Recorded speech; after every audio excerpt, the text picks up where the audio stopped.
One of the challenges brand new leaders face is the feeling of uneasiness, the feeling of anxiety when it comes to delegation or delegating more.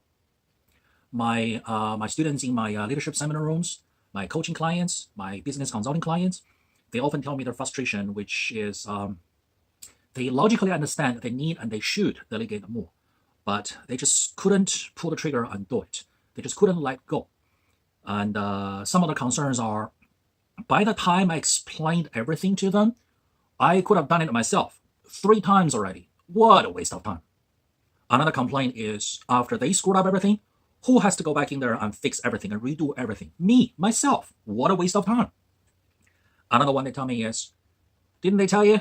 The way I was brought up was, if you want to get it done right, you do it yourself. Other complaints include, I don't want to be viewed as not pulling my own weight. Or here's another one. I am sick and tired. Actually, they're just afraid. I'm sick and tired of being accused of playing favoritism. So I can't deal with it. In this quick coaching video, I am going to coach you. I'm going to help you to resolve and remove all of those concerns and fears and the feeling of uneasiness and the feeling of anxiety, so you can delegate and delegate and delegate like a real boss. Now, I'm going to help you by telling you what is the what's in it for me, for everybody. What is the what's in it for me for your employees? What is the what's in it for me for your boss or bosses if you're a manager in the corporate world? And what is the what's in it for me for you, the individual, be it you are a manager in the corporate world or you have already started your own business. You are an entrepreneur with a business of your own and employees of your own. All right? Let's start with your employees. You see, just like you getting promoted into leadership positions in the corporate world by your bosses, or you starting your own business, okay? You are doing things you have not done before. Why do you think you were promoted by your bosses? Is it because your boss looked at you and then they say, you know what, this individual, this young person, I think he or she knows everything there is to know to do this new job as the boss, as the manager. That's why I'm promoting him or her. No, the reason you were promoted is not because the people who promoted you, they think you know everything there is to know to do this new job of yours. The reason you were promoted is because they see potential capabilities inside of you. See, here's the thing. There are abilities inside of you that you don't even know you have them. Yet you have them. Same thing with you starting a business, right? When you start your own business, it's not because you have done analysis and then you said to yourself, yep, I know everything there is to know to run this business, so I'm starting this business. No, that is not your thought process. Your thinking and your feeling was, I am going to hack it. I am going to learn what I don't know. And I'm going to learn as I go. And I'm going to succeed in this new business of mine, right? Right. Same thing with your employees. There are capabilities inside of them. There are great potentials inside of them. And there are things that they don't yet know, but they have the potential capabilities of being able to do them. And it's up to you as the boss, as the leader, as the manager, to see the potentials inside of them and then give them a chance to do things they have never ever done it before. Let me ask you this. How do you feel when you were given a chance, or you were given chances? How do you feel thinking about your most recent promotion? How do you feel when you started this business of yours? You feel pretty good, right? Right. Same thing with your employees. If you give them a chance to do things they have never ever done before, a chance to learn new things, they will thank you. They will appreciate the opportunity, especially if you hired the right employees. Of course, if you hire the wrong employees, they might want to turn you down, but then well, okay, so I might have hired the wrong employee. And also, if you assign them something new, if you delegate something new to them, if you've done your job of learning and understanding what's going on inside the head and the heart of this individual employee, you should have a 70, 80, 90% chance of them responding with, oh, yes, boss, oh, thank you. I've been meaning to ask you to give me that task 3 months, 6 months, or whatever, okay? Occasionally, you might get some pushback. Now, here's the thing. Nobody can say that is not my job. But everyone can come back with, a boss, that is not exactly my profession, or that is not where I want to go in my career trajectory. For example, if you're running a construction crew, then today you have a bunch of plumbers, but you need someone to wire up a 240-volt electrical wiring, and you don't have an electrician or master electrician today, and you need someone to wire up the 240 volts. If you went to a plumber and say, can you wire out this 240 volts for me, please? If he's worth his weight, the correct response from him should be, boss, no. Because number one, I am not qualified. I don't have the knowledge to do it. Number two, I'm not certified. Number three, I don't want to kill anyone. Number four, I don't want to get you sued. And number five, that is not something I want to learn. That is not my career trajectory. I want to become a bigger, better, more skillful plumber. I'm not interested in learning how to become an electrician. Another example could be you have a automobile mechanic, and then you ask him to fix a Volkswagen diesel. And then he might say, no, boss, I don't know anything about Volkswagen diesels, and I don't want to learn how to fix Volkswagen diesels, because that is not my career trajectory. I want to become a better mechanic in terms of gasoline engines, but not Volkswagen diesel engines. That is a totally legit response, pushback, okay? Now, from your boss's perspective, your boss is looking at you, and then he's thinking, hey, older people are retiring, and then people are moving up, so maybe I should promote you. You know, you work hard, you want to learn, but if I promote you, who's going to replace you? Oops, you haven't groomed anyone, you haven't trained anyone, you haven't taught anyone to replace you, not yet. Well, since there's no one to replace you, then I guess you're stuck at where you are. So it is counterintuitive, okay? Now, you need to make a software upgrade, operating system upgrade in your head. From expert mentality, expert mindset, to organizer of other experts mindset. And what is the expert mindset? Hoard tasks and become experts at the tasks that they hoard. I do this very well, and I trust myself. I don't trust anyone else. Don't take this away from me. I derive my pleasure, my satisfaction, and my ego, everything. And it's all about hoarding tasks, not letting go. You are now an organizer of other experts now. It is no longer a good idea for you to hoard tasks. Your biggest job is to organize and provide an environment so other experts can do their jobs. So you want to dish out, delegate as much of your old tasks as possible. Get other people to do the things that you used to do. And then you yourself, you focus on doing things of a higher value, higher return. You see, there are things that has been on your plate. 5, 10, 20 years ago, it was a challenge to you. Today, you've been doing it for 5, 10, 20 years. They are no longer a challenge to you. You can do it with your eyes shut. You can do it while you're sleeping. Maybe you've been doing them while you're sleeping. It's time to get them off your plate. Give them as opportunities to other people. And you yourself, you focus on something of higher value, better return of your time. What are some of the things that are of higher value? And they're the things that you can never, ever delegate away to your employees. Well, very simple.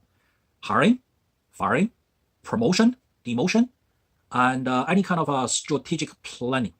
Those are the things that you should not be delegating away. Everything else is fair game. Let's say if you're still an employee in the corporate world and you are a manager of a corporation. If you keep on doing those things that you've been doing for 20 years, it is now no longer the best of use of your time. It's just busy work. You are just busy, doing busy, and not putting your time to the best use. If you have already started your own business, that's 10 more times more reason why you should not be doing those things. You should delegate them away, especially if you have already hired employees. What are you paying them for? To sit around? No.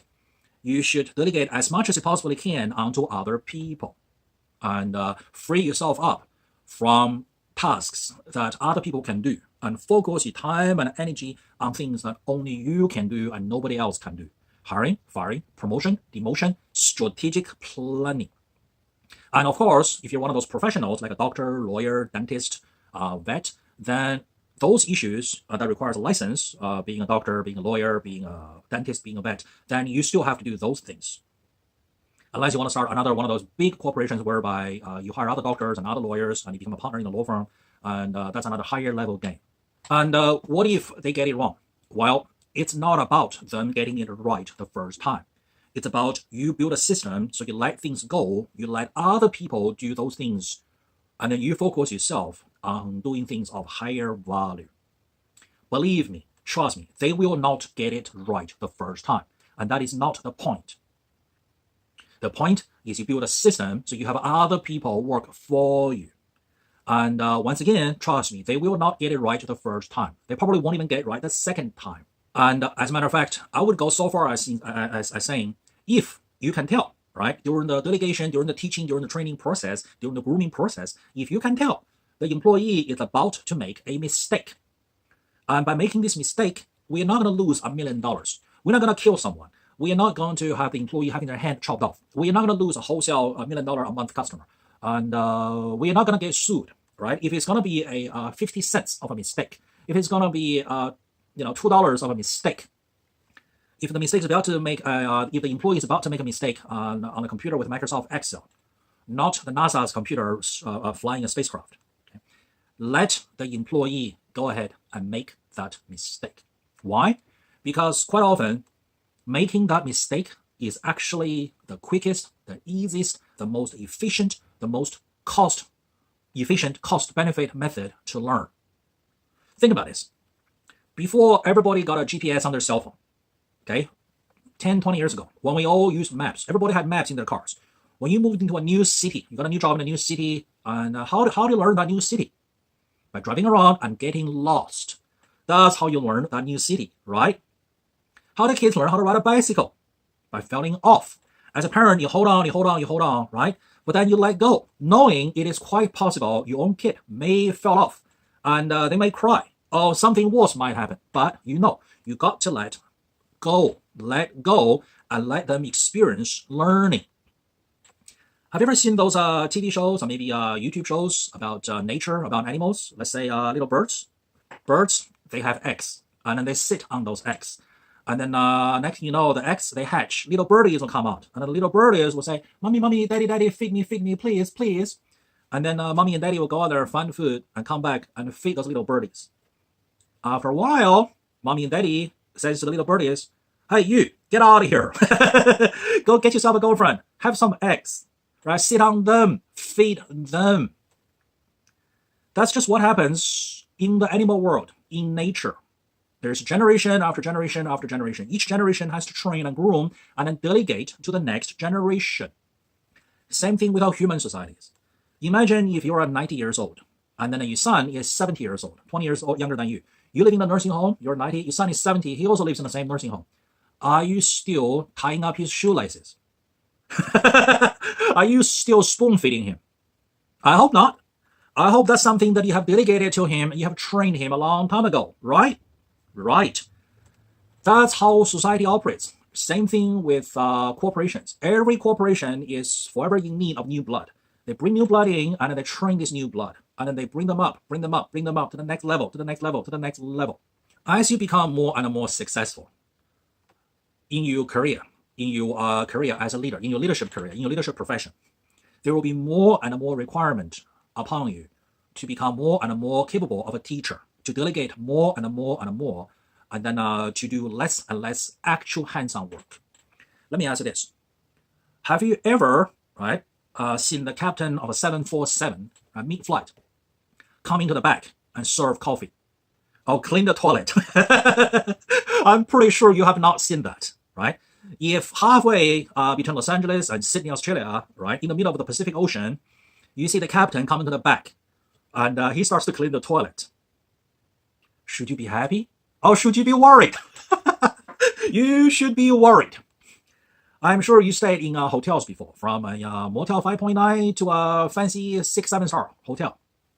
Have you ever seen the general manager of the hotel coming to make beds and clean individual rooms? No, you have not. United, Delta, or what have you, or Qantas. Have you ever seen the chief executive officer fly a 747? No, they have bigger things to worry about, right? It wouldn't be the right use of their time to fly the actual airplane. Have you seen the president or the chief administrator of a major hospital? Usually those folks are doctors. And have you ever seen them seeing patients? Probably not. Have you ever seen the president or the chief administrator of a hospital working as a nurse, as a janitor? No. Here's the honest truth. The less actual hands-on work you do, the more money you're going to make. Yep, it's counterintuitive, isn't it?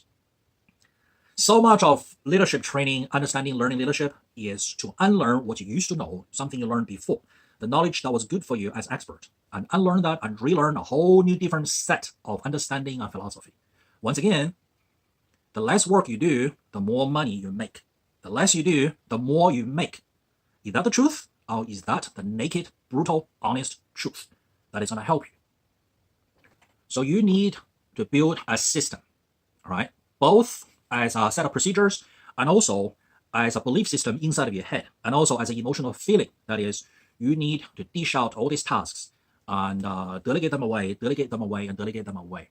Now, when there's an emergency, when there's a major customer standing right in front of you, right, demanding something to get it done, or else, well, that's like the factory's on fire, right? You got to jump in there, get your hands dirty, and do it.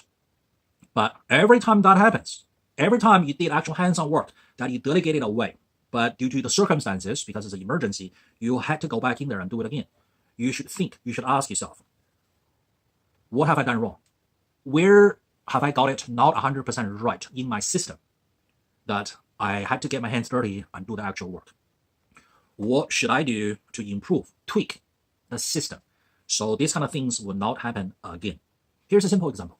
I know a fella and in business, and he was a mechanic for decades. And then as he got older, he decided to sell his garage and mechanic repair shop to his best performing employee. So they cut a deal that there's a 5-year transition period.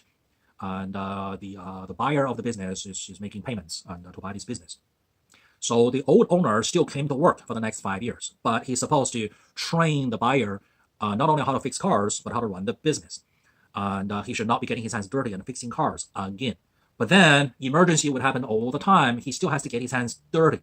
So he implemented a very clever system. This is a system to hold himself and his employees in check. He started coming to work wearing a white business shirt as opposed to a mechanic's uniform. So this way, that white shirt is deterrent to prevent himself from getting his hands dirty to fix cars. Because every time when an emergency happens, he had to get his hands dirty to fix cars, that shirt would be ruined. And the least expensive brand new shirt is still $10, $15, okay? So every time he ruins a shirt, that is again a ding, both to himself and also to his employees, that, don't let this happen again. Because what's going to happen if in 5 years' time, the new buyer is still not able to run the shop? He's going to be in trouble, right? Right. So you need to build a system whereby you want to just delegate, dish all of this stuff out. In terms of training and teaching your employees, it could be a task and it could be a project. All right. Let me give you two extreme examples. Let's say just a routine, mundane task. Let's say doing something, some procedure on the computer. This is how you teach, how you train, how you delegate. First time you do it, have your employees standing right next to you and watch you. And not only you do it, you explain every step of the way, the reasons why. The second time, you switch position with your employee. You have your employee do it, and then you stand right next to him, and you tell him, next, do this, next, do this, next, do this, and you explain every step of the way. And then the third time, you have the employee do it, and you stand right next to him, and you say nothing until he asks you a question. Or if you see he's about to make a mistake, if the mistake is not going to be $1 million, getting someone killed, losing a wholesale customer, getting lawsuits, let him go ahead and make that mistake. Until he tripped over, he's going to come to you and say, hey, boss, what went wrong here? And then you explain what went wrong there, what he missed. One of the phrases that I used to use, and it's very effective, goes like this. Nathan, you just made a mistake that I used to make myself when I first started doing this job 5 years ago, 10 years ago. That statement is very non-condescending. It's the opposite of being condescending. Okay? Feel free to copy my secret trick. And so you explain what went wrong, how he got it wrong, and the reason behind it. You want to explain the reasons every step of the way. Why we do it this way, not that way? What's the benefit of doing it this way, and what's the ramification? What's the negative of why doing it the other way? And the third time, you are going to be in the same room with the employee, right? Let the employee do it, but you are no longer standing right next to the employee. You're somewhere in the room, like within 3 feet, within 10 feet. You're working on something else. And when he gets stuck, let him yell at you and, hey, excuse me, boss. And then the next time, you're going to be in the next room. And then the next time, you're going to be somewhere in the office, in the building. He can call you on your cell phone or what have you. The idea is you want to make yourself gradually disappear. The psychological impact is, so the employee, the student, the learner, he psychologically feels the help is here, but gradually disappearing. So I better pay attention and get it done right and learn it and master it. Otherwise, it's just getting harder and harder for me to get my teacher back. So I better pay attention. If you tell your student, your trainee, your delegate, I'll be standing right next to you for a million years until the cows come home, until you get it done right. There's no incentive for them to learn this and learn this quickly. So, there's all the time in the whole world, then I'll just take my sweet time. Then I don't need to pay attention and learn this fast. So what are the challenges that you're facing in terms of delegation? Leave a comment in the comment section below. Don't forget to like and subscribe. So this way, when I release new educational videos, you will be notified and you will be the first to learn. And also, make sure you send this video to as many people as possible so we can all learn and grow together and help each other to grow together. We're in this together. And if you need private coaching, business consulting, or training, feel free to contact me. And my contact details are linked below.